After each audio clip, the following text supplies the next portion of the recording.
네, 안녕하세요. 치매와 관련된 상담과 활동을 전문적으로 하고 있는 치매 전문 사회복지사 홍종석입니다. 오늘은 치매가 걱정될 때 어디서 어떤 도움을 받나요? 두 번째 주제인 치매 정책 제도에 대해서 말씀드리도록 하겠습니다. 사실 이 치매와 관련된 정책 제도는 굉장히 많이 있습니다. 아무래도 많은 분들이 궁금해 하시는 것은 치매로 인해서 내가 경제적으로 어떤 도움을 받을 수 있나요? 혹은 어떤 돌봄에 대한 도움을 받을 수 있나요? 이런 것들이 제일 많이 있었습니다. 그래서 오늘은 이에 대해서 하나씩 나누어 가지고 말씀을 드리도록 하겠습니다. 그리고 오늘 제가 이런 여러 가지 치매와 관련된 정책 제도에 대한 이야기가 조금 어려울 수도 있고 아직은 당장 필요하지 않기 때문에 조금 내가 이런 것까지 알아야 되나 라고 하실 수도 있는데요. 당연히 이런 것들을 다 외우거나 아실지는 않으셔도 되시고 향후에 이와 치매와 관련된 여러 가지 상담 그리고 정책에 대한 제도가 어떤 것을 받을 수 있나요? 내가 무슨 도움을 받을 수 있는지 물어보기 위해서는 각 지자체마다 운영되는 치매 안심센터 혹은 관련된 장기요양기관이나 공공기관 등에다가 상담을 통해서 안내받으실 수 있겠습니다.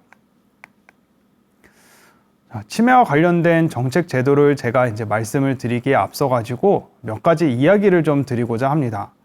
얼마 전에 이런 뉴스가 있었어요.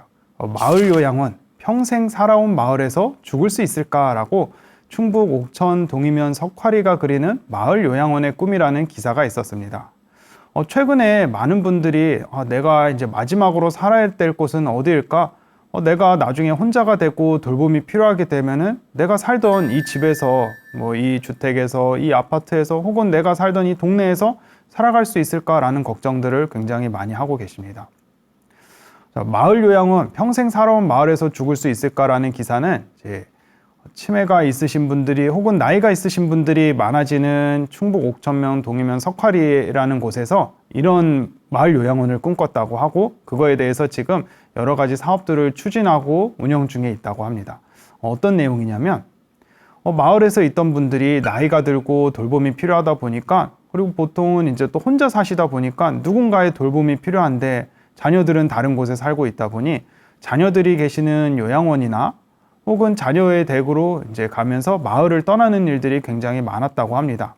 그래서 그냥 살던 곳에서 이분들이 같이 지낼 수 있게 하는 것은 어떨까라는 그런 마을 요양원을 꿈꿨다고 해요. 대신에 이제 사람들이 나는 요양원에 가기 싫어요 라고 하는 것들은 어떻게 보면은 안정과 돌봄을 위해서 통제된 공간이라는 것이 보통의 많은 사람들이 생각하는 요양원이라는 공간이기 때문에 여기서 이제 생각하는 마을 요양원은 나는 오늘은 집에 가서 자고 싶어. 오늘은 낮에는 요양원에 있다가 밤에는 집에 가서 자고 싶고 좀 돌아다니고 싶어 동네에서 이런 것들을 한번 가능하게 하는 그런 마을 요양원을 꿈꿔보면서 추진하고 있다. 이런 기사가 있었습니다. 네덜란드에는 호그백 마을이라는 곳이 있어요. 드 호그백이라는 곳인데 이곳은 축구장 3개 크기 마을에서 150여 명의 중증 치매 환자와 그리고 250여 명의 직원과 봉사자가 근무를 하고 있는 곳입니다. 이곳은 이제 어떻게 보면 요양원이죠. 요양원인데 굉장히 큰 요양원이에요. 정말 마을 단위로 굉장히 큰 요양원이기 때문에 이곳에는 일반 경증 어르신들이 있는 게 아니라 중증 치매가 있으신 분들이 치매가 어느 정도 진행이 되신 중증 치매이신 분들이 약 150여 명 정도 사는데요. 여기는 마트도 있고 미장원도 있고 여러 가지 문화시설을 할 수 있는 곳들이 다 구비가 되어 있을 만큼 공간이 굉장히 넓다고 합니다. 그런데 여기 있는 분들은 그냥 이곳이 내가 사는 집이라고 그리고 마을이라고 생각을 하면서 마트에서 계산을 안 하고 가도 혹은 무엇을 실수해도 괜찮습니다. 왜냐하면 여기는 호그백 마을이기 때문에 그런 것들이 근무하고 있는 직원과 봉사자 250여 명이 그분들이 살아갈 수 있도록 약간의 도움만 줘서 혼자서 할 수 있도록 최대한 지지하면서 살아가는 곳이 네덜란드 호그백 마을인데요. 이 네덜란드 호그백 마을이 그래서 많이 유명해져서 전 세계에서 여러 가지 구경도 많이 오고 이곳을 우리나라에도 좀 만들고 싶다, 우리 지역에도 만들고 싶다라는 것들이 많아지고 있다고 합니다. 한국에도 이런 호그백 마을처럼 치매가 있으신 분들이 지역에서 그 요양원에서 꼭 갇혀 있는 것이 아니라 내가 나가 쓰고 싶을 때는 나가고, 내가 혹은 집에 잠깐 가고 싶다면 집에도 가고, 혹은 이 지역에서 좀 돌아다니면서 사람들과 교류도 하고, 갇혀있는 공간이 아니라 요양시설의 돌봄과 안전이라는 시스템을 유지하면서 함께 살아갈 수 있는 그런 곳이 어떨까, 이런 이야기들이 최근에 많이 나오고 있습니다. 저는 오늘 치매와 관련된 여러 정책과 제도에 대해서 안내를 드리도록 하겠습니다. 그런데 그 최종 목표는, 제가 오늘 이야기를 드리는 이유는 이런 제도와 정책을 통해 가지고 치매가 있어도 내가 살던 지역에서 최대한 잘 살아갈 수 있게, 이 지역이라는 것은 내가 살던 집 공간만을 의미하는 것은 아니고 변화되지 않은 공간, 예를 들어 나중에 돌봄이 많이 필요한 경우에는 요양시설에 갈지라도 그 요양시설에 가지 말라는 뜻이 아니라 요양원에 갈지라도 요양원도 내가 살던 집처럼 편안함을 느낄 수 있게 하는 그런 여러 가지 정책과 제도가 변화되길 꿈꾸며 그런 마음을 가지고 현재 있는 정책과 제도에 대해서 말씀드리도록 하겠습니다. 실제로 우리나라에서는 이렇게 치매가 있어도 지역에서, 그리고 나이가 들어도 지역에서 내가 살아온 환경에서 최대한 변하지 않고 살아갈 수 있는 여러 가지 정책과 제도를 추진하고 있습니다. 먼저 첫 번째로 치매 환자 돌봄 지원에 대해서 말씀드리고, 다음으로는 경제적 지원, 다음으로 권리 보장에 대해서 말씀드리도록 하겠습니다. 치매와 관련된 돌봄 제도의 첫 번째는 노인 장기 요양 보험 제도입니다. 치매가 있는 분들이 돌봄 서비스를 받으려면 어떻게 받아야 돼요? 라는 문의를 굉장히 많이 하고 계십니다. 이게 바로 사회보험 제도 중에 하나인 노인 장기 요양 보험 제도를 통해서 도움을 받을 수 있는 건데요. 그러면 노인 장기 요양 보험 제도의 재원은 어디서 나오냐라고 하면 우리들이 건강보험료 내시잖아요. 건강보험료에서 노인 장기 요양 보험 제도의 재원이 만들어지고 있습니다. 자, 그럼 노인 장기 요양 보험 제도는 무엇일까? 65세 이상 또는 65세 미만의 노인성 질환, 65세 이상의 장기적인 돌봄이 필요하거나 65세 미만이지만 노인성 질환, 예를 들어 노인성 질환이라는 것은 치매나 뇌혈관 질환, 이런 파킨슨병 등을 말하고 있습니다. 65세 이상 또는 65세 미만의 노인성 질환대 질환이 있으신 분이 6개월 이상의 기간 동안 혼자서 일상생활을 수행하기 어려운 노인에게 등급 판정 기준에 따라서 장기 요양 서비스 수급자를 판정하여 서비스를 이용할 수 있도록 지원하는 제도가 바로 노인 장기 요양 보험 제도입니다. 정리하자면은 65세 이상의 6개월 이상의 돌봄이 필요하거나 65세 미만이지만 노인성 질환이 있으신 분들이 6개월 이상의 장기적인 돌봄이 필요하다고 판단되는 분들에게 정부에서 장기 요양 등급 판정 기준을 내려서 서비스의 본인 부담금을 일부만 내게 하고 이용할 수 있도록 하는 제도가 바로 노인 장기 요양 보험 제도입니다. 여기서 제가 6개월 이상이라고 계속 강조하는 것은 이 제도 자체가 노인 단기 요양 보험 제도가 아니라 노인 장기 요양 보험 제도이기 때문에 그랬습니다. 그래서 만약에 잠깐 저는 넘어져 가지고 좀 무릎 골절이 됐어요. 조금 팔이 다쳤어요. 그래서 돌봄이 필요합니다. 라는 것들은 만약에 이 뼈나 이런 것들이 회복이 됐을 때 퇴원을 할 수도 있고 회복이 된다고 하면은 장기적인 돌봄이 아니실 수 있기 때문에 장기요양 등급에 해당되지 않으나 6개월 이상의 장기적인 돌봄이 필요한, 예를 들어서 치매나 뇌혈관 질환, 파킨슨 혹은 이제 고관절 골절, 이런 여러 가지 신체나 인지에 대한 돌봄이 필요하신 분들에게 장기적인 돌봄이 필요한 분들인 경우에는 장기요양보험제도의 대상이 될 수가 있습니다. 자, 그러면은 이 장기요양보험제도를 받고 싶으면 어떻게 신청을 하나요? 총 방법은 4개인데요. 첫 번째로는 공단에 직접 방문하는 방문입니다. 누가 직접 방문하나요? 당연히 이제 서비스를 받을 분은 6개월 이상의 장기적인 돌봄이 필요한 분들이기 때문에 보통은 직접 방문하시는 게 그 서비스를 필요로 하시는 분들이 가지는 않고 가족이나 혹은 제3자 대리인 분들이 본인의 신분증을 가지고 그분의 서비스가 필요한 분의 인적사항을 가지고 방문을 하시게 됩니다. 그래서 준비물은 신분증입니다. 대신에 서비스 받을 분의 주민번호나 그런 정보 등을 당연히 인지하신 상태로 국민건강보험공단에 직접 방문해서 신청서를 작성해서 제출하시면 되십니다. 두 번째로는 팩스입니다. 이 팩스는 저희 집에 팩스가 어디 있어요? 요즘에 팩스가 사무실에나 있지 어디 있습니까? 라고 하는데 최근에는 핸드폰에 휴대폰에 모바일 팩스 기능을 가진 어플이 만들어지기 때문에 그런 어플을 통해서 신청할 수도 있습니다.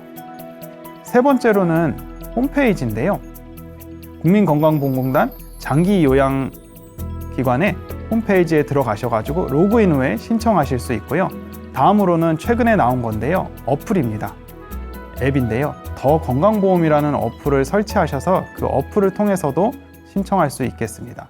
정리하면은 신청 방법은 방문, 팩스, 홈페이지, 어플 이렇게 총 4가지 방법으로 신청할 수 있고 어플은 더 건강보험이라는 앱을 설치하셔서 설치할 수 있겠습니다.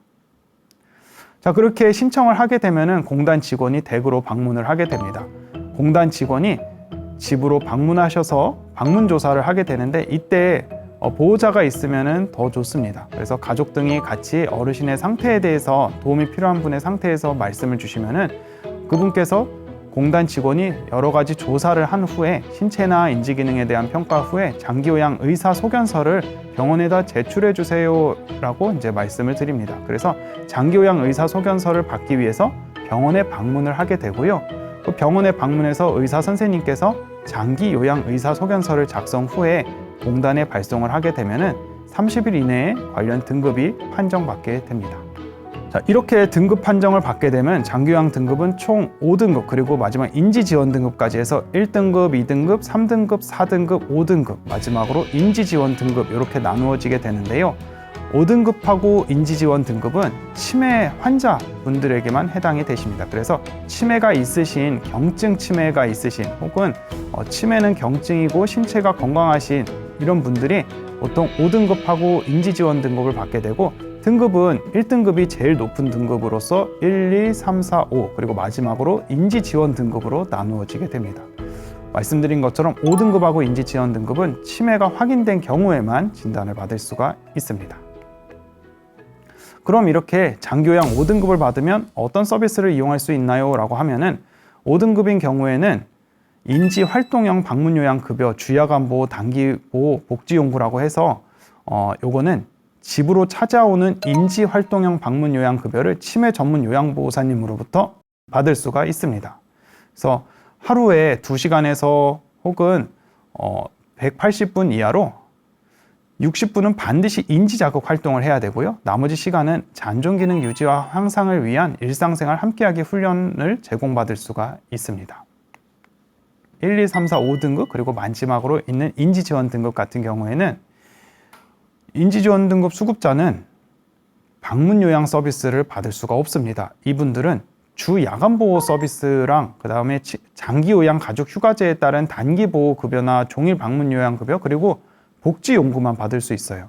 그래서 많은 분들이 인지지원 등급을 받게 되면은 보통 주 야간보호만 이용할 수 있는데요. 주 야간보호는 아침에 차로 모시고 갔다가 저녁에 차로 모셔다 드리는 그런 서비스입니다.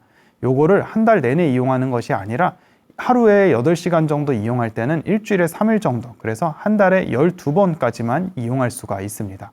그러다 보니까 인지지원 등급 받으신 분들은 집으로 찾아오는 방문요양 서비스를 받지 못하고 주 야간보호 서비스만 받게 되는 그런 일들이 밖에 현재는 운영이 되지 않고 있습니다. 향후에는 이게 지금 현재는 한 달에 12번까지만 이용할 수 있는데 확대한다는 계획을 정부가 가지고 있습니다. 다음으로 부모님을 요양원에 모시고 싶어요 라는 질문을 하시는 분들이 많은데요. 보통은 요양시설에 입소하기 위해서는 장기요양 시설 등급이라고 하는 1등급과 2등급을 받으셔야 됩니다.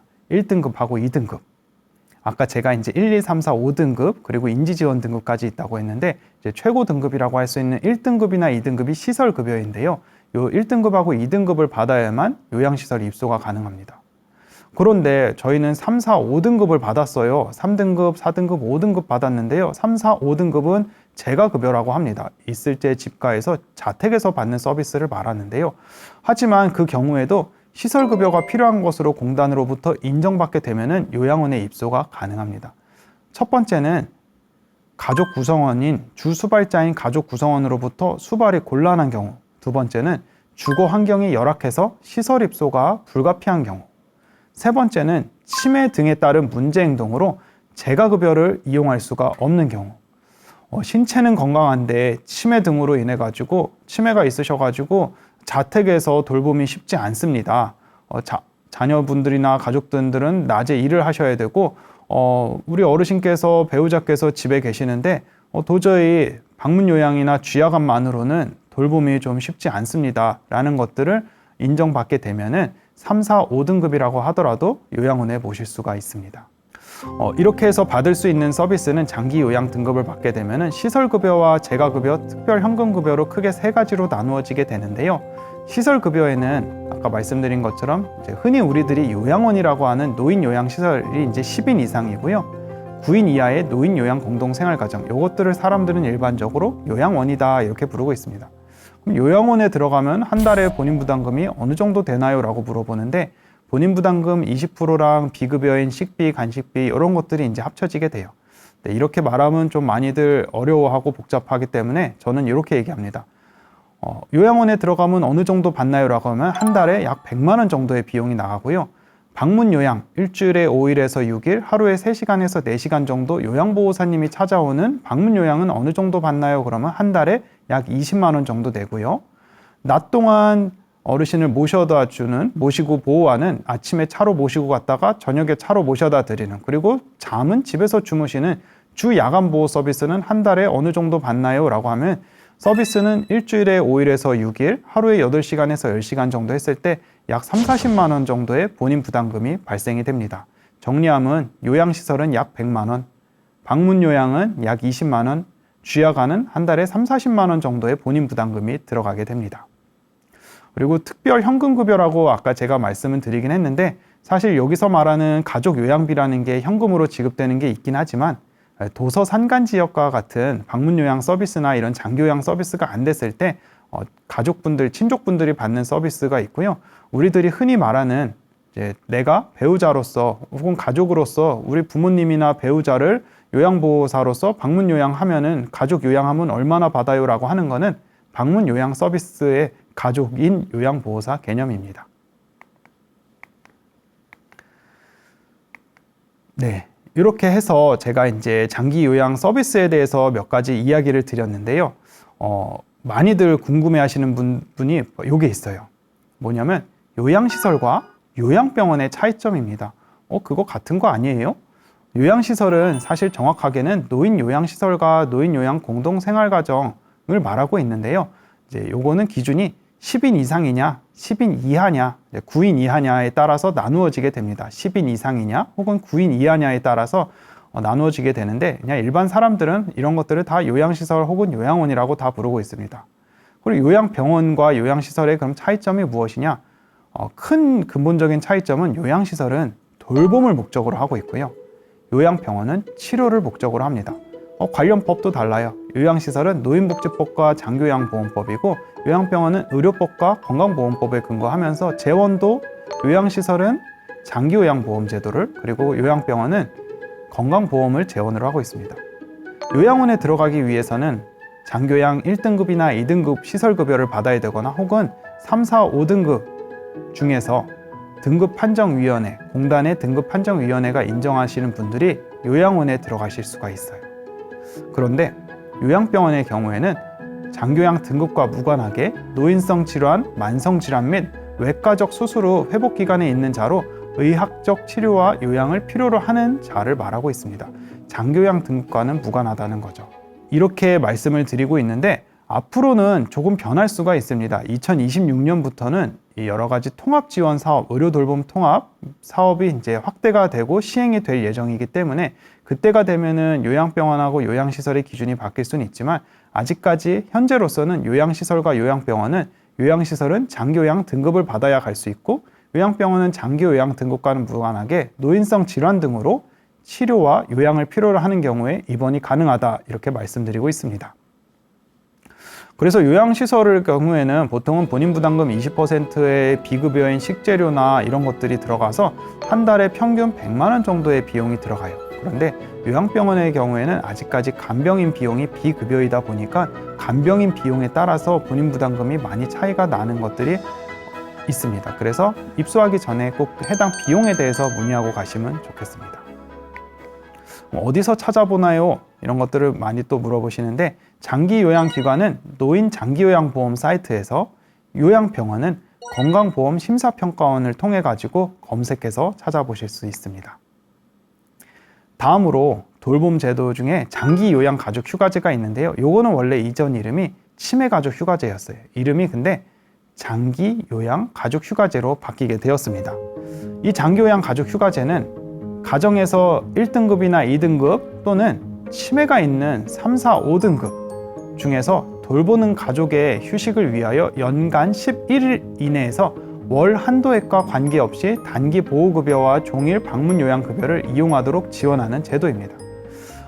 여기서 이제 보호자님들이 장기요양 가족휴가제의 종일 방문 요양급여에 대해서 많이 물어보십니다. 쉽게 말하면은 요양보호사님이 24시간 돌봄을 해주시는 거예요. 만약에 저는 지금 우리 어머니나 우리 배우자나 아버님이나 이런 가족분들이 모시고는 있는데 제가 갑자기 어떤 일이 있어가지고 우리 어르신이 혼자 있어야 될 것 같아요. 그래서 이분이 잠깐 단기적으로 요양보호사님이 좀 오셔가지고 하루 종일 있게 할 수 있는 방법은 없을까요? 라고 물어봤을 때 그 제도가 바로 종일 방문 요양급여입니다. 이게 이제 장기요양 가족휴가제에 들어가 있는 제도인데요. 그 대상은 장기요양 1등급이나 2등급을 받으신 분들, 혹은 치매가 있는 3등급이나 4등급, 그리고 5등급이나 인지지원 등급자가 모두 포함될 수 있습니다. 3, 4등급은 치매가 있으셔야지만 이용이 가능하고, 5등급하고 인지지원 등급자분들은 이미 치매로 진단을 받으신 분들이기 때문에 종일 방문 요양급여에 해당이 되십니다.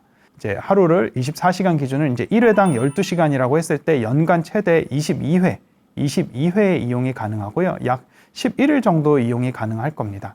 그리고 종일 방문 요양급여를 이용할 수 있는 부분이 있는데, 단 종일 방문 요양급여를 제공하는 곳이 사실 그렇게 많지는 않습니다.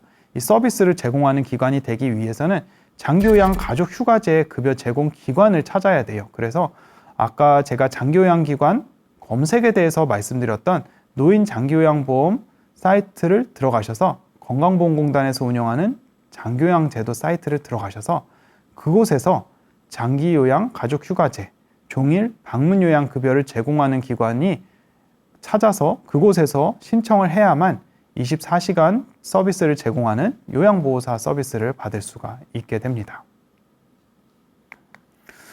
다음으로 장기요양 재택의료센터 시범사업에 대해서 말씀드리도록 하겠습니다. 요거는 아직 현재까지는 시범사업입니다.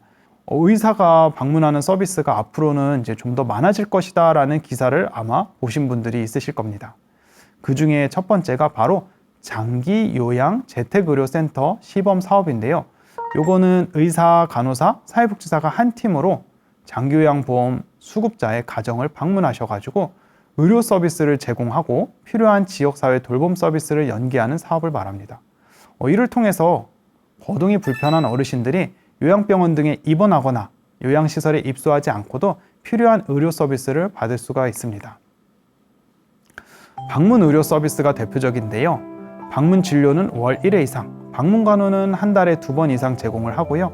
환자의 건강 상태나 주거 환경, 치료 욕구 등을 종합적으로 고려한 치료 계획을 수립하고 서비스와 교육 상담 등을 제공하고 있습니다. 그래서 대상자는 장기요양 재가급여 대상자 중에서 거동이 불편하고 재택의료가 필요한 장기요양 1, 2등급 우선으로 의사가 판단한 분들이 장기요양 재택의료센터 시범사업 대상입니다. 그럼 서비스를 어디서 제공할 수 있나요? 라고 하면은 의사, 간호사, 사회복지사 등 3인 이상으로 담당 팀을 구성한 의원급 의료기관이 수행기관이 되는데요. 단, 공공의료 역할 수행을 주목적으로 설립이나 운영 중인 지방의료원, 보건소, 보건의료원, 보건지소 등도 이 장기요양 재택의료센터 시범사업을 운영할 수 있습니다. 서비스 내용으로는 의사, 간호사, 사회복지사 등 이런 다학제팀이 대상자 가정을 방문해갖고 방문 진료나 간호, 지역사회 자원 연계 등 의료, 요양 통합 서비스를 제공하게 됩니다. 다음으로 치매 관리 주치 시범 사업을 말씀드리도록 하겠습니다.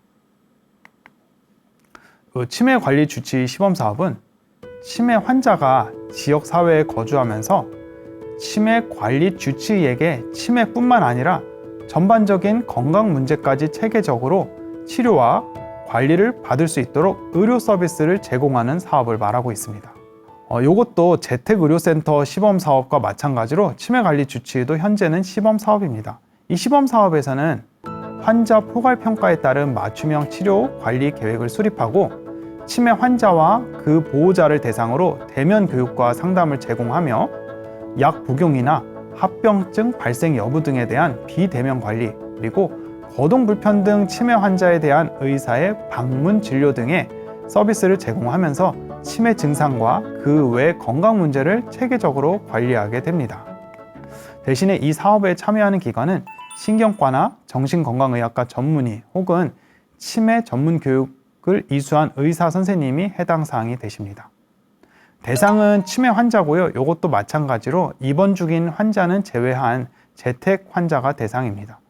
치매에 전문성 있는 의사가 환자를 포괄적으로 평가하고 맞춤형 치료, 관리 계획을 수립하고 심층 교육과 상담을 제공하면서 비대면 관리와 방문 진료 등을 실시하는 것이 바로 치매 관리 주치의 시범 사업의 개요입니다. 자, 이렇게까지 해가지고 치매 환자 돌봄 지원에 대해서 말씀을 드렸습니다. 다음 두 번째로는 치매 환자 경제 지원에 대해서 말씀드리도록 하겠습니다. 치매 환자 경제 지원 중에서 치매로 진단받으면 저희가 경제적으로 어떤 도움을 받을 수 있나요? 라고 했을 때 사실 제일 대표적으로는 치매 안심센터에서 제공하는 치매 약값 지원 사업이라든지 혹은 조호물품이라 그래서 기저귀 등을 제공하는 사업이 있는데요. 요거는 치매 안심센터에 등록을 하시게 되면은 소득 기준이나 여러 가지 기준에 따라서 치매 약값에 대한 지원 혹은 이제 경제적으로 필요한 기저귀 등에 대한 지원 등을 받을 수가 있습니다. 요거는 치매 안심센터에서 등록을 해가지고 서비스를 받을 수 있습니다. 대상은 치매로 진단받은 분에 한해서 받을 수가 있습니다. 다음으로 중증 치매 산정 특례라는 제도가 있습니다. 이 중증 치매 산정 특례 제도는 우리가 많이 알고 있는 산정 특례 제도가 있을 거예요. 이게 원래는 진료비 부담이 큰 암이나 희귀 난치성 질환, 중증 화상, 결핵 등의 질환에 대해서 본인 부담 경감 혜택 등을 드리는 제도로 2017년 10월 1일부터는 중증 치매도 산정 특례 제도에 포함돼서 운영되고 있습니다. 그래서 기존에는 중증 치매의 본인 부담률이 최대 60% 정도였는데 산정 특례 제도 운영으로 10%, 본인 부담금 10%까지 경감이 되게 되는 제도가 바로 중증 치매 산정 특례 제도입니다. 그런데 이 중증 치매 산정 특례 제도는 어디서 신청을 할 수 있느냐, 그리고 어떤 사람이 받을 수 있느냐, 이런 것들을 제가 지금 말씀드리긴 하겠지만 중요한 사실이 있습니다. 중증 치매 산정 특례 제도는 서비스를 이용하시는 분의 판단이 아니라 의료기관, 의사의 판단으로 진행이 되는 겁니다. 이분이 중증 치매의 대상이 되고 산정 특례의 대상이 되는 거는 내가 이분이 중증 치매에 들어갈까라고 보호자나 환자 가족 등이 평가를 하고 판단을 하는 것이 아니라 의료기관에서 판단을 하는 것이 바로 중증 치매 산정 특례 제도입니다. 그렇기 때문에 제가 이 제도에 대해서 안내는 드리나 우리 선생님들께서는 우리 어르신이, 우리 배우자께서, 우리 가족이 치매로 진단을 받아서 지금 이 병원에서 치료받고 있는데 선생님, 우리 어르신이 중증 치매 산정 특례의 대상이 들어가나요? 라고 의료기관에 물어보시는 것이 가장 적절하실 것입니다. 그리고 포인트가 바로 치매 산정 특례나 경증 치매 산정 특례가 아닌 중증 치매 산정 특례이기 때문에 중증 치매 환자의 기준에 부합하는 분에게만 이 산정 특례 제도가 대상이 됩니다. 자, 그러면은 중증 치매 산정 특례 대상이 어떻게 나누어지나요? 라고 했을 때 1군과 2군으로 나누어지게 되는데 아마 대부분의 분들은 이제 이 치매가 종류가 굉장히 많다 보니까 이 1군은 중증 치매 산정 특례 1군은 질환 자체의 의료적 필요도가 크고 중증도가 높으며 희귀 난치 질환 성격의 중증 치매이다 보니까 대부분의 치매는 아마 2군에 해당이 되실 겁니다. 1군에는 그럼 무엇이 들어가느냐? 중증도가 높고 희귀 난치 질환 성격의 중증 치매인데요. 조발성 알츠하이머 병에서의 치매, 초록이 치매, 조발성 치매, 좀 젊은 나이에 진단받는 치매를 말하고 있습니다.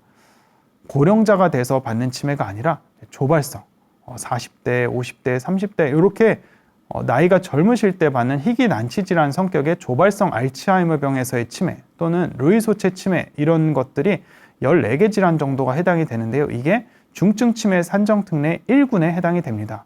이분들은 일수 제한 없이 5년간 10%를 적용받을 수가 있고요. 일정 기준을 충족 시에는 재등록도 가능합니다. 다음으로 이제 대부분의 환자분들이 해당될 수가 있는데 이게 바로 중증 치매 산정 특례의 2군에 해당하는 분들입니다. 이분들은 환자의 상태에 따라 발생하는 중증 치매로 4가지 상황 중 1가지 이상 상황이 발생하는 경우에 적용이 되는데 첫 번째로는 치매와 직접 관련돼서 중증의 의료적 필요로 입원이나 외래 진료가 필요한 경우이고요. 두 번째로는 치매로 인한 문제 행동, 이런 행동심리 증상이 지속적으로 심해서 잦은 통원 혹은 입원 치료가 필요한 경우. 세 번째로는 급속한 치매 증상의 악화로 의료적인 재접근이 필요한 경우. 네 번째로는 급성 성망 상태로 치료가 필요한 경우. 이런 경우에 4가지 중에 1가지 이상의 상황이 발생하는 경우가 바로 중증 치매 산정 특례 2군에 해당이 되십니다. 종류는 만발성 보통 이제 알츠하이머병에서의 치매나 비정형 또는 혼합성 알츠하이머병에서의 치매 이런 12개 질환에 해당이 되시고요. 이분들은 연간 60일 동안 10%를 적용받고 기본 일수를 소진 후에는 병원급 이상 대신에 요양병원은 제외된 곳에서 다시 전문의의 소견이 있을 경우 신경과 정신과의 전문의가 소견이 있을 경우에 추가 60일 인정이 되게 됩니다. 자, 그럼 어떻게 신청을 하나요? 중증 치매 산정 특례는 진료의를 통한 검사 결과 기준을 충족하는 경우 지원을 받을 수 있고요. 치매로 확진을 했거나 진료하고 있는 병원에 진료의를 통해서 신청이 가능하며 공단이 제공한 검사 항목의 기준을 충족했을 때만 산정 특례 혜택을 받을 수가 있습니다. 그러면 어떤 분이 해당이 되나요? 라고 했을 때 중증 치매 산정 특례 1군이나 2군을 가지고 있는 질병 코드 진단자 중에서 MMSE가 18점 이하이거나 CDR 점수가 2.0, 임상 치매 평가 척도가 2.0, 중등도 치매 이상일 때만 그때 해당이 되십니다. 이 혜택은 무엇이냐? 중증 치매 산정 특례를 받게 되면은 중증 치매 환자의 치매 관련 급여 부분의 10%만 본인이 부담할 수 있도록 하는데 중요한 것이 있습니다. 이는 돌봄 서비스와 같은 장기 요양 서비스나 간병비 지원 이런 것들이 아니라 외래 진료와 약제비 그리고 입원 진료와 같은 비용을 지원하게 됩니다. 그래서 내가 만약에 요양원에 한 달에 내는 비용이 100만 원이에요. 그러면은 중증 치매 산정 특례 받으면 10% 돌봄 비용만 내면 되나요? 라고 물어보시는데 그렇지 않습니다. 중증 치매 산정 특례는 말씀드린 것처럼 장기 요양 서비스나 간병비와 같은 돌봄 비용에 대해서는 지원이 되지 않고요. 외래 진료비, 병원을 왔다 갔다 하는 외래 진료비, 그리고 약을 타는 약제비, 그리고 만약에 치매로 인해서 입원을 하시게 되는 정말 치매로 인해서 여러 가지 치료가 필요해 가지고 행동심리 증상이 너무 심하거나 하는 경우에 입원하게 되는데 그때 입원 진료와 같은 비용을 지원하게 됩니다. 돌봄 비용에 대한 지원이 없다고 하기 때문에 이 중증 치매 산정 특례 혜택이 크게 못 느낀다 이런 분들도 간혹 계시기도 하는데 현재로서는 돌봄 비용은 지원되진 않습니다. 다음으로 치매 가족 연말정산 인적 공제인데요. 치매 가족 연말정산 인적 공제는 많은 분들이 잘 모르시기 때문에 이번 기회를 통해서 꼭 알고 계시면 좋겠습니다. 가족 중에 치매 환자가 있으면 소득세법 제51조 추가 공제에 근거해서 나이 제한 없이 한 명당 연 200만 원의 금액을 추가 공제 받을 수 있습니다. 가족은 치매 환자와의 동거 여부와 상관없이 받을 수 있으며 이를 위해서는 몇 가지 서류가 필요하게 됩니다. 먼저 첫 번째로 병원에서 치매로 진단을 받으셔야 돼요. 두 번째로는 병원에서 장애인 증명서를 발급받아야 됩니다. 여기서 이제 물어보시는 게 있어요. 치매는 장애인이 아니지 않나요? 치매 환자가 장애인인가요? 여기 보통은 이제 저희들이 말하는 일반적인 장애인은 장애인 복지법에 근거하는 장애인을 말합니다. 장애가 있으신 분들은 장애인 복지법에 근거한 장애가 있는 분들인데 말씀대로 치매는 장애인 복지법에 근거하지 않고요.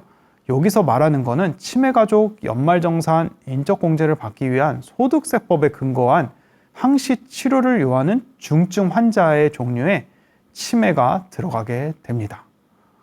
그래서 이런 서류를 구비 후에 최초 1회 세무서 또는 국세청 홈택스의 시스템을 통해서 제출을 하면은 이후로는 별도의 추가 서류는 이제 제출하지 않아도 공제받을 수 있는 혜택이 주어지는데, 여기서 이제 제일 많이 물어보시는 게 바로 이 장애인에 해당이 되는 부분에 대해서 이제 물어보시는 부분인데요.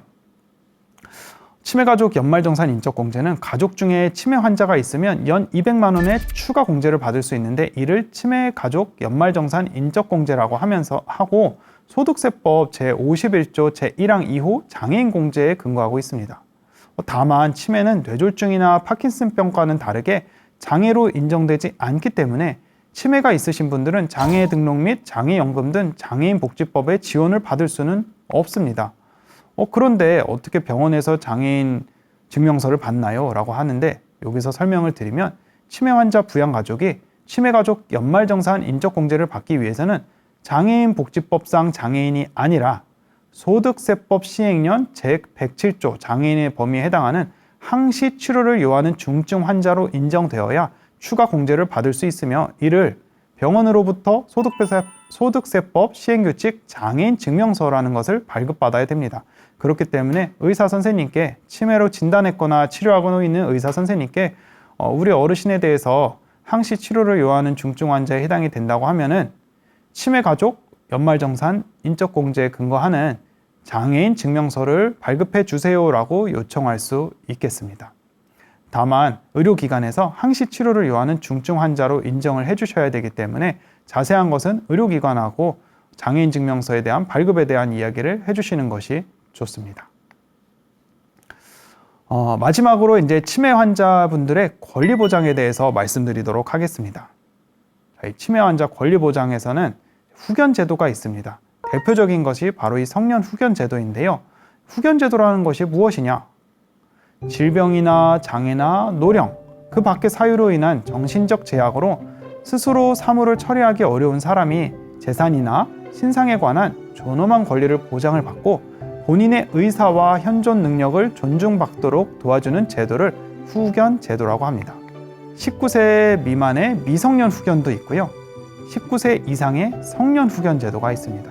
이 성년 후견 제도는 다시 법정 후견과 임의 후견으로 나누어지게 되는데, 19세 이상의 권리 보장이 필요한 질병이나 장애나 노령 등의 이유로 후견, 법정 대리인, 권리 보장이 필요하신 분들은 이제 성년 후견 제도라고 하는데요. 그 중에서도 법원의 판단으로 인해서 법정 후견의 일반적으로 우리가 알고 있는 성년 후견 제도의 종류라고 보시면 되겠습니다. 임의 후견이라는 거는 사전에 내가 건강할 때 공증을 통해 가지고 임의 후견 계약을 하고 나중에 이제 치매나 여러 가지 의사결정 지원이 필요하다고 판단이 됐을 때 법원의 청구를 통해서 법정 후견으로 전환이 되는 게 임의 후견인데요. 오늘 저는 법정 후견의 종류에 대해서만 말씀드리도록 하겠습니다. 후견의 종류에서 가장 큰 권한을 받는 건 성년 후견, 그 다음에 한정적인 권한을 받는 게 한정 후견, 그리고 아마 일반 시민분들은 잘 모르시는 이제 특정 후견, 특정한 사건에 대한 권한만 받는 특정 후견, 요 세 개를 법정 후견 종류에 들어가게 됩니다. 자, 그럼 이렇게 후견인이 권한을 받은 후견인이 되려면은 누가 될 수 있나요? 누구나 될 수 있습니다. 후견인은. 대신에 법정 후견은 법원, 가정법원을 통해서 신청하기 때문에 가정법원이 없는 경우는 지방법원 지원 등을 통해서 신청이 되고요. 이 가정법원을 통해서 직권으로 선임을 하게 됩니다. 법원을 통해서 선임이 되기 때문에 가족이나 친족이나 친구나 이웃, 교회 목사님 혹은 성당의 신부님 누구든지 후견인은 될 수 있지만 법원의 결정을 통해서 직권으로 선임이 됩니다. 제3자인 후견인도 있어요. 그런 분들은 혹시 친족 간의 분쟁이 있는 경우에는 법원에 후견인 후보자로 등록되신 분들 중에서 전문가로 활동하시는 사회복지사나 변호사나 법무사님들 중에서 후견인을 법원에서 지정을 하기도 합니다. 물론 이 경우에는 전문가 후견인에 대한 비용을 지불하셔야 됩니다. 그리고 일반 시민이나 법인 등이 다 누구나 후견인이 될 수 있다 하지만 법원이 직권으로 선임을 하게 된다. 그럼 이렇게 후견이 필요하다고 신청할 수 있는 사람은 누가 있을까요? 라고 하면 본인, 배우자, 사촌 이내의 친족, 후견인이나 후견감독인, 그리고 검사 또는 지방자치단체장이 있습니다. 후견 신청은 어떻게 하나요? 이제 치매가 있으신, 그래서 권리 보장이 필요한 분의 주소지 가정법원, 가정법원이 없는 경우엔 지방법원 지원 등으로 관련 서류를 준비 후에 신청을 하게 되는데요. 그때 인지대와 송달료 등이 조금 발생하게 되고 필요한 경우에는 정신감정료도 발생할 수 있는데, 이 경우에는 이미 치매로 진단을 받았거나 의사결정에 여러 가지 어려움이 있다고 판단된 경우에는 정신감정이 발생되지 않는 경우도 많이 있습니다. 그런데 이렇게 됐을 때는 비용이 굉장히 소액으로 들어가게 돼요. 인지대와 송달료만 들어가는 경우에는. 네, 후견 신청에 돈이 많이 들어가요, 이런 얘기를 간혹 들으신 분들이 있으실 거예요. 후견 신청하려고 그랬더니 아유, 그거 몇백만 원이나 들어가고 비싸던데요. 그런 경우에는 이제 법률 전문가인 변호사나 법무사님들을 선임해 가지고 후견 청구서를 대신 작성하고 그분들이 대신 후견 청구를 하게 됐을 때는 비용이 발생하는데, 만약에 친족이 대신 이런 청구서를 작성해 주는 경우에는 그 비용을 경감시킬 수가 있습니다. 이런 후견인의 보수는 누가 얼마나 내나요? 라고 하면은 후견을 받는 사람이 원칙적으로 제공을 하게 되어 있는데, 친족이 상속인이나 이런 친족이 받는 후견인을 하는 경우에는 보통의 경우에는 후견인의 보수가 제공되지는 않고 있습니다. 이렇게 만약에 법률 전문가의 도움을 받지 않고 후견을 신청하고 싶은 경우에는 최근에 이제 각 법원에 후견 센터들이 점점 만들어지고 있어요. 서울이나 경기 쪽 해가지고 이런 각 지자체마다 후견 센터들이 법원에서 운영을 하고 있는데, 그런 후견 센터를 통해 가지고 상담 등을 받고 신청할 수 있는데 도움을 받을 수도 있습니다. 이런 후견은 그럼 보통 어떤 상황에서 이용을 하느냐라고 하면은, 부모님이 중증 치매로 요양시설에 있는데 자녀가 부모님의 집을 대신 처분하고자 할 때, 부모님이 의식불명으로 자녀가 대신 보험사에 보험 청구를 했더니 후견인을 선임하라고 하는 경우가 있습니다. 이 경우는 사전에 보험사에다가 지정 청구 대리인을 지정하지 않았을 때, 대리 청구인을 지정하지 않았을 때 후견인까지 되기 때문에, 만약에 내가 어떤 보험을 들었어요. 근데 그 보험이 내가 어떤 중증의 상황이 돼야지만, 스스로 의사결정을 할 수 없는 상황이 돼야지만 보험금을 수령할 수 있는 경우고, 수익자도 나고 청구인도 나고 하는 경우에는 그때는 후견 제도로 들어가야 되기 때문에 사전에 보험사에다가 대리 청구인을 지정하는 것을 해놔서 3촌 이내의 친족까지 가능하기 때문에 배우자나 자녀나 이런 분들을 대신 내가 어떤 의식불명의 상황이 됐을 때 보험 청구를 할 수 있게 해주세요라고 보험을 가입하면서 요구를 하게 되는 것을 대리 청구인, 지정 대리 청구인 제도라고 하는데, 그것을 해놓게 되면은 후견인까지 선임하지 않을 수 있게 됩니다. 부모님이 중증 치매로 요양시설에 있는데 자녀가 부모님의 은행 예금으로 돌봄 비용과 의료비를 납부할 수는 없나요? 이런 경우에도 후견 제도를 이용할 수도 있지만, 또는 후견 제도를 이용하지 않을 수도 있습니다. 최근에는 은행권에서 예금으로 있는 경우에는 즉각적으로 병원이나 부모님의 은행 예금으로 있는 경우엔 상속인이나 친족이 신청을 하게 되면은 병원이나 아니면 장기요양기관, 요양시설 혹은 요양병원 등으로 바로 이제 이체를 하는 형태로 해가지고 굳이 후견까지 신청하지 않을 수도 있게 됩니다. 대신에 부동산이라든지 그런 것들을 처분하기 위해서, 혹은 고액 자산으로 묶여 있는 것을 처분하기 위해서는 당연히 이제 후견 제도를 이용할 수밖에 없는데, 일부 은행 예금인 경우에는 후견 청구까지 하지 않을 수도 있겠습니다. 다만 후견 제도는 장점과 단점이 분명합니다. 장점은 후견인이 권한을 받아서 피후견인, 그러니까 돌봄이 필요한 치매가 있으신 분들의 권리를 보장을 하는데, 법원에서 관리 감독을 하기 때문에 내가 어떤 것을 할 때 내 의사, 후견인 의사대로 결정하는 게 아니라 법원의 허가가 꼭 필요한 것들이 있습니다. 그런 것들을 법원에서 권한을 지정을 해놓고 있습니다. 그리고 상속인 간의 갈등이 있을 경우에는 전문가 후견인이 선임되기도 하는데, 그럴 때는 후견인의 보수도 발생하게 되고요. 금융기관에서는, 은행과 같은 금융기관에서는 피후견인 금융재산을 보호하기 위해서 여러 가지 공인인증서라든지 이런 것들이 후견 제도가 시행되게 되면은 원활하지 않은 시스템으로 돼서 창구거래 등으로만 이용을 하게 되는 좀 불편함 등이 생길 수가 있습니다. 마지막으로 후견은 보통 후견의 사무가 필요 없다라고 판단될 때까지 후견이 지속되기 때문에, 이제 치매가 있으신 분들이 사망하거나 그런 경우를 제외하고는 또 후견이 지속될 수밖에 없다는 그런 어려운 점도 후견의 장점과 단점으로 정리될 수 있겠습니다. 그래서 이런 미래를 준비하기 위해서 후견제도가 꼭 아니더라도 할 수 있는 게 무엇이냐라고 하면은 유언장이라든지 사전 연명의료 의향서, 그리고 아직 법적으로 만들어지진 않았지만 사전 요양지시서나 돌봄 계획서, 사전 장례 의향서 등을 통해 갖고 내 미래에 대해서 치매가 있거나 혹은 치매가 아직 처음이거나 치매가 아직 초기이거나 했을 때 이런 의향들을 말씀해 놓으면은 좀 더 미래를 준비하기 위한 방법으로 후견제도와 같이 도움이 될 수 있을 것입니다. 그리고 중대한 질병보험 등을 가입 때는 꼭 대리청구인을 지정해가지고 후견을 통한 청구가 안 될 수 있도록 하는 것도 굉장히 중요할 것입니다. 네, 지금까지 치매와 관련된 정책, 제도에 대해서 이제 말씀을 드렸는데요. 이런 여러 가지 제도에 대해서 우리 선생님들께서는 앞으로 도움을 받고자 할 때 어디서 이런 것들을 좀 통합적으로 받을 수 있나요? 라고 하면은 지자체 주민센터나 혹은 치매안심센터, 장기요양기관 등을 통해 가지고 이런 서비스에 대한 상담을 받을 수 있고, 내년부터는 의료요양돌봄 통합지원사업이 시행이 되게 되면은 보다 이런 것들이 원스톱으로 한 번에 신청을 하게 되면은 조사, 판정, 지원 계획이 수립이 되고 서비스 제공까지 한 번에 돼서 좀 더 어려운 점들이 많이 해소될 것입니다. 네, 지금까지 경청해 주셔서 감사합니다.